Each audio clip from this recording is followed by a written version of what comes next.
आज से फिर एक बार हम मन की बात में ऐसे देशवासियों की चर्चा करेंगे जो अपने कामों से समाज में, देश में बदलाव ला रहे हैं। हम चर्चा करेंगे हमारी समृद्ध संस्कृति की, गौरवशाली इतिहास की और विकसित भारत के प्रयास की। साथियों, फरवरी से लेकर अब तक जब भी महीने का आखिरी रविवार आने को होता था, तब मुझे आपसे इस संवाद की बहुत कमी महसूस होती थी।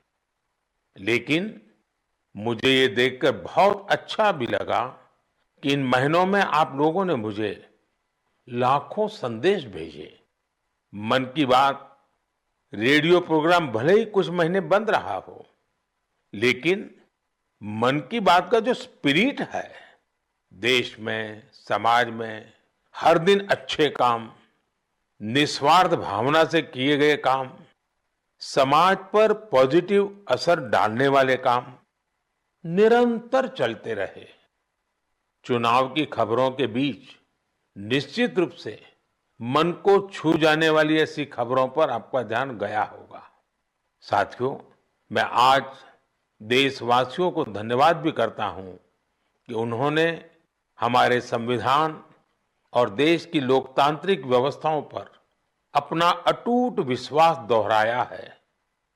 24 का चुनाव दुनिया का सबसे बड़ा चुनाव था।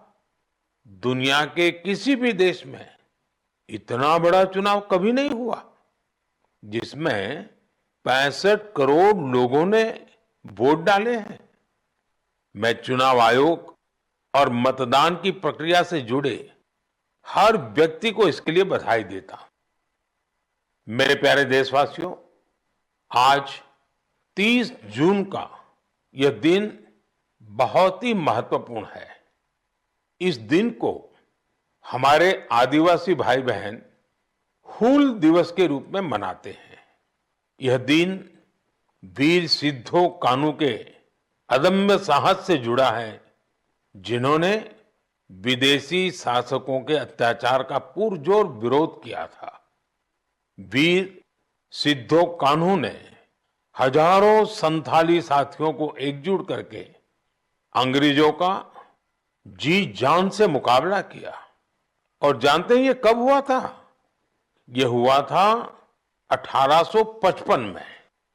यानी ये 1857 में भारत के प्रथम स्वतंत्रता संग्राम से भी 2 साल पहले हुआ था। तब झारखंड के संथाल परगना में हमारे आदिवासी भाई बहनों ने विदेशी शासकों के खिलाफ हथियार उठा लिया था। हमारे संथाली भाई बहनों पर अंग्रेजों ने बहुत सारे अत्याचार किए थे। उन पर कई तरह के प्रतिबंध भी लगा दिए थे। इस संघर्ष में अद्भुत वीरता दिखाते हुए वीर सिद्धो और कान्हू शहीद हो गए। झारखंड की भूमि के इन अमर सपूतों का बलिदान आज भी देशवासियों को प्रेरित करता है। आइए सुनते हैं संथाली भाषा में इन्हें समर्पित एक गीत का अंश।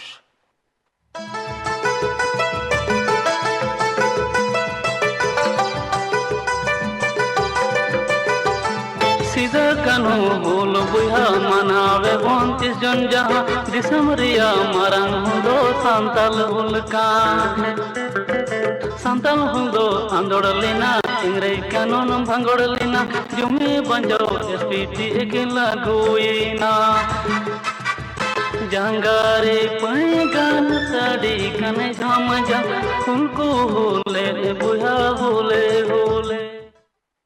मेरे प्यारे साथियों, अगर मैं आपसे पूछूं कि दुनिया का सबसे अनमोल रिश्ता कौन सा होता है, तो आप जरूर कहेंगे मां।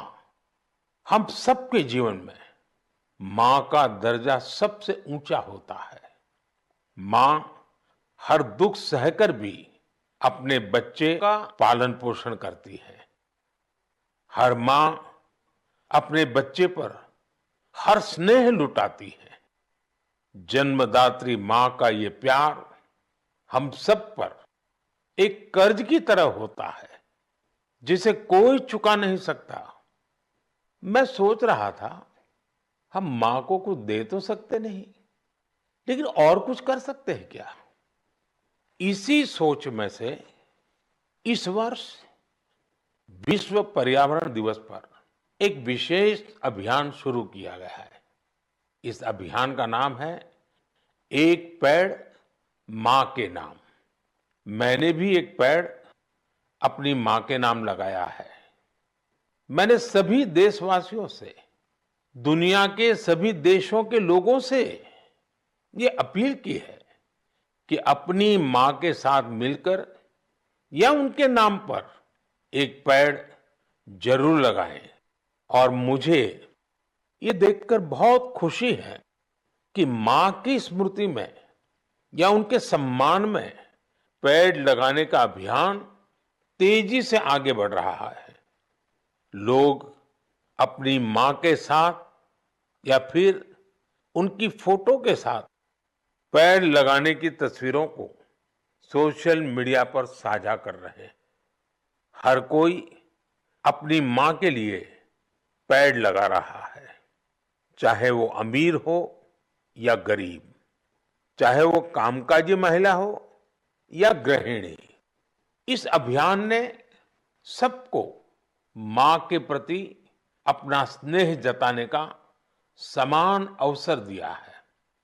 वो अपनी तस्वीरों को हैशटैग प्लांट फॉर मदर और हैशटैग एक पेड़ मां के नाम, इसके साथ साझा करके दूसरों को प्रेरित कर रहे हैं। साथियों, इस अभियान का एक और लाभ होगा। धरती भी मां के समान हमारा ख्याल रखती है। धरती मां ही हम सबके जीवन का आधार है। इसलिए हमारा भी कर्तव्य है कि हम धरती मां का भी ख्याल रखें। मां के नाम पेड़ लगाने के अभियान से अपनी मां का सम्मान तो होगा ही होगा, धरती मां की भी रक्षा होगी। पिछले एक दशक में भारत में सबके प्रयास से वन क्षेत्र का अभूतपूर्व विस्तार हुआ है। अमृत महोत्सव के दौरान देश भर में 60,000 से ज्यादा अमृत सरोवर भी बनाए गए हैं। अब हमें ऐसे ही मां के नाम पर पेड़ लगाने के अभियान को गति देनी है। मेरे प्यारे देशवासियों, देश के अलग अलग हिस्सों में मानसून तेजी से अपना रंग बिखेर रहा है और बारिश के इस मौसम में सबके घर में जिस चीज की खोज शुरू हो गई है वो है छाता। मन की बात में आज मैं आपको एक खास तरह के छातों के बारे में बताना चाहता हूं। ये छाते तैयार होते हैं हमारे केरला में। वैसे तो केरला की संस्कृति में छातों का विशेष महत्व है। छाते वहां कई परंपराओं और विधि विधान का अहम हिस्सा होते हैं। लेकिन मैं जिस छाते की बात कर रहा हूं वो है कार्थुम्बी छाते, और इन्हें तैयार किया जाता है केरला के अट्टापडी में। ये रंग बिरंगे छाते बहुत शानदार होते हैं और खासियत ये कि इन छातों को केरला की हमारी आदिवासी बहनें तैयार करती हैं। आज देश भर में इन छातों की मांग बढ़ रही है। इनकी ऑनलाइन बिक्री भी हो रही है। इन छातों को वट्टालक्की सहकारी कृषि सोसाइटी की देखरेख में बनाया जाता है। इस सोसाइटी का नेतृत्व हमारी नारी शक्ति के पास है। महिलाओं के नेतृत्व में अट्टापडी के आदिवासी समुदाय ने एंटरप्रेन्योरशिप की अद्भुत मिसाल पेश की है। इस सोसाइटी ने एक बैम्बू हैंडीक्राफ्ट यूनिट की भी स्थापना की है। अब ये लोग एक रिटेल आउटलेट और एक पारंपरिक कैफे खोलने की भी तैयारी में है। इनका मकसद सिर्फ अपने छाते और अन्य उत्पाद बेचना ही नहीं है, बल्कि ये अपनी परंपरा, अपनी संस्कृति से भी दुनिया को परिचित करा रहे हैं। आज कार्थुम्बी छाते केरला के एक छोटे से गांव से लेकर मल्टीनेशनल कंपनियों तक का सफर पूरा कर रहे हैं। लोकल के लिए वोकल होने का इससे बेहतरीन उदाहरण और क्या होगा। मेरे प्यारे देशवासियों, अगले महीने इस समय तक पेरिस ओलंपिक शुरू हो चुके होंगे। मुझे विश्वास है कि आप सब भी ओलंपिक खेलों में भारतीय खिलाड़ियों का उत्साह बढ़ाने का इंतजार कर रहे होंगे। मैं भारतीय दल को ओलंपिक खेलों की बहुत बहुत शुभकामनाएं देता हूं। हम सबके मन में टोक्यो ओलंपिक की यादें अब भी ताजा हैं। टोक्यो में हमारे खिलाड़ियों के प्रदर्शन ने हर भारतीय का दिल जीत लिया था। टोक्यो ओलंपिक के बाद से ही हमारे एथलीट्स पेरिस ओलंपिक की तैयारियों में जी जान से जुटे हुए थे। सभी खिलाड़ियों को मिला दें तो इन सब ने करीब 900 इंटरनेशनल कंपटीशन में हिस्सा लिया है। ये काफी बड़ी संख्या है। साथियों, पेरिस ओलंपिक में आपको कुछ चीजें पहली बार देखने को मिलेगी। शूटिंग में हमारे खिलाड़ियों की प्रतिभा निखर कर सामने आ रही है।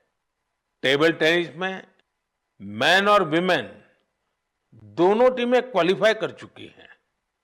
भारतीय शॉटगन टीम में हमारी शूटर बेटियां भी शामिल है। इस बार कुश्ती और घुड़सवारी में हमारे दल के खिलाड़ी उन कैटेगरीज में भी compete करेंगे जिनमें पहले वे कभी शामिल नहीं रहे। इससे आप ये अनुमान लगा सकते हैं कि इस बार हमें खेलों में अलग लेवल का रोमांच नजर आएगा। आपको ध्यान होगा, कुछ महीने पहले वर्ल्ड पारा एथलेटिक्स चैंपियनशिप में हमारी बेस्ट परफॉर्मेंस रही है। वहीं चेस और बैडमिंटन में भी हमारे खिलाड़ियों ने परचम लहराया है। अब पूरा देश ये उम्मीद कर रहा है कि हमारे खिलाड़ी ओलंपिक्स में भी बेहतरीन प्रदर्शन करेंगे। इन खेलों में मेडल्स भी जीतेंगे और देशवासियों का दिल भी जीतेंगे। आने वाले दिनों में मुझे भारतीय दल से मुलाकात का अवसर भी मिलने वाला है। मैं आपकी तरफ से उनका उत्साहवर्धन करूंगा। और हाँ, इस बार हमारा हैशटैग चीयर फॉर भारत है। इस हैशटैग के जरिए हमें अपने खिलाड़ियों को चीयर करना है, उनका उत्साह बढ़ाते रहना है। तो मोमेंटम को बनाए रखिए। आपका ये मोमेंटम भारत का मैजिक दुनिया को दिखाने में मदद करेगा। मेरे प्यारे देशवासियों, मैं आप सभी के लिए एक छोटी सी ऑडियो क्लिप प्ले कर रहा हूं। रेडियो क्वेट FM 93.3 से हिंदी शो नमस्ते कुवैत।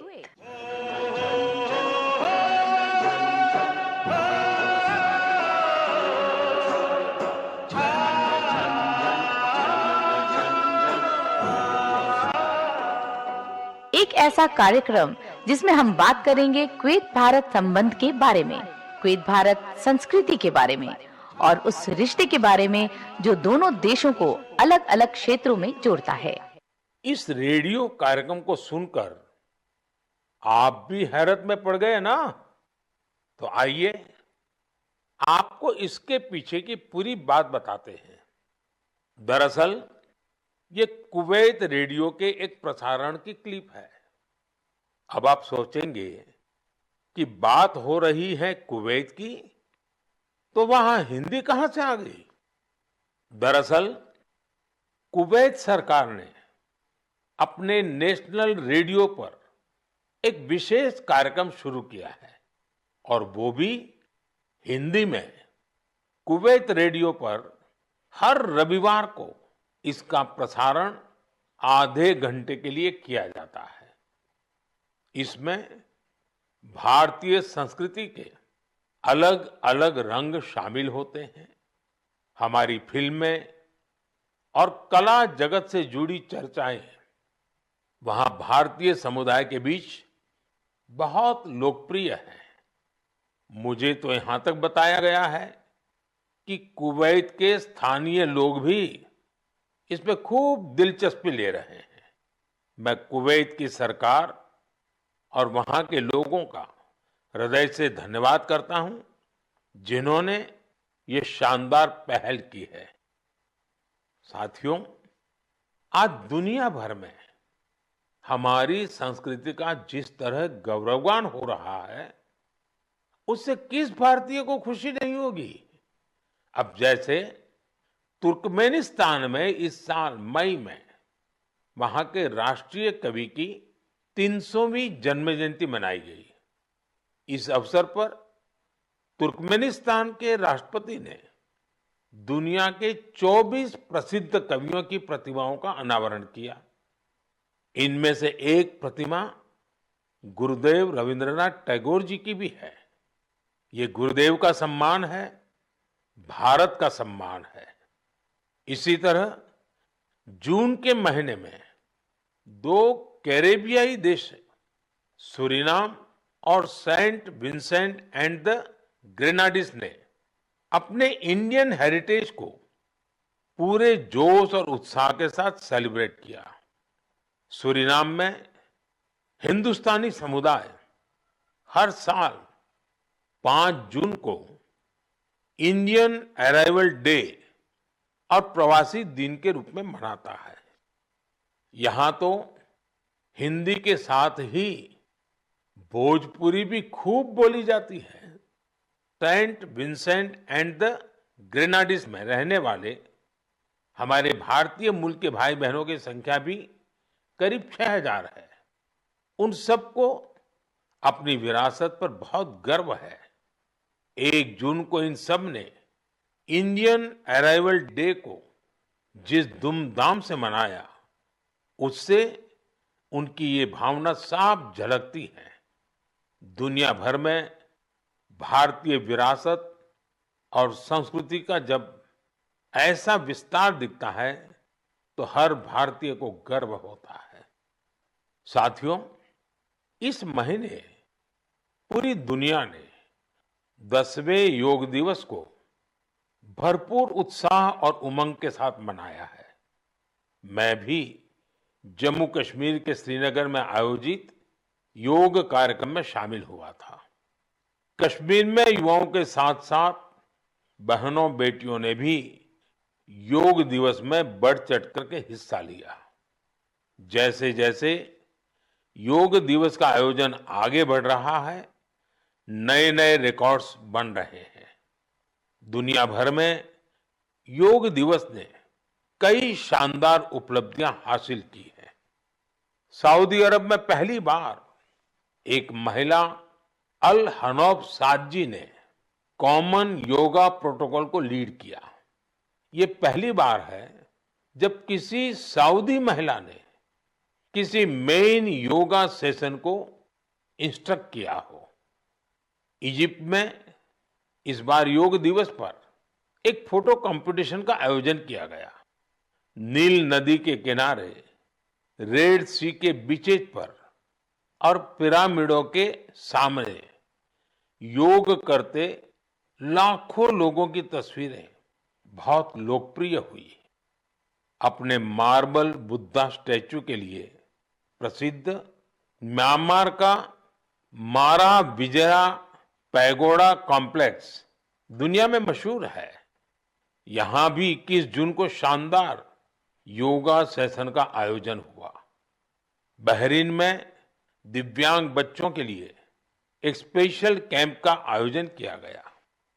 श्रीलंका में यूनेस्को हेरिटेज साइट के लिए मशहूर गोल्फ फोर्ट में एक यादगार योगा सेशन हुआ। अमेरिका के न्यूयॉर्क में ऑब्जर्वेशन डेक पर भी लोगों ने योग किया। मार्शल आइलैंड पर भी पहली बार बड़े स्तर पर हुए योग के कार्यक्रम में यहाँ के राष्ट्रपति जी ने भी हिस्सा लिया। भूटान के थिम्पू में भी एक बड़ा योग दिवस का कार्यक्रम हुआ, जिसमें मेरे मित्र प्रधानमंत्री टोबगे भी शामिल हुए। यानी दुनिया के कोने कोने में योग करते लोगों के विहंगम दृश्य हम सब ने देखे। मैं योग दिवस में हिस्सा लेने वाले सभी साथियों का हृदय से आभार व्यक्त करता हूं।